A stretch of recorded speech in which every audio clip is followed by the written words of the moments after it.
Today I want to talk about prenuptial and partition agreements under Texas law.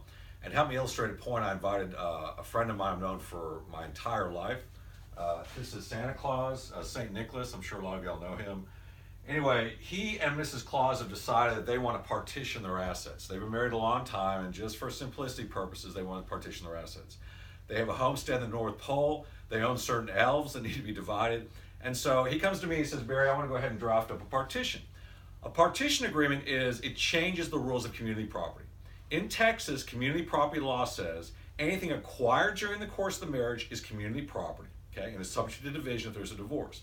A partition agreement, which is exactly the same as a prenuptial is done before you get married, becomes effective on the date of marriage. A partition agreement is done after you're married and affects the same thing, does the same thing.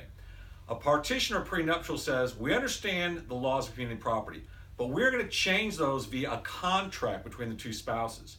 And we're going to take what is normally community property and we are going to partition it so that a portion of it is now Mr. Claus's separate property and another portion of it is Mrs. Claus's separate property.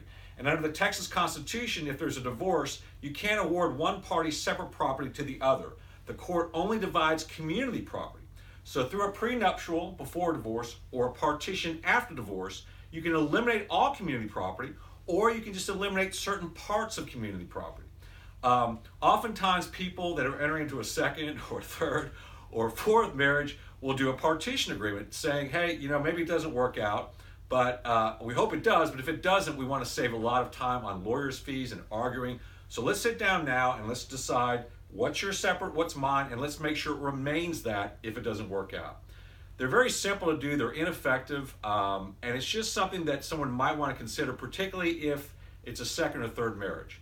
Hope to see y'all next week.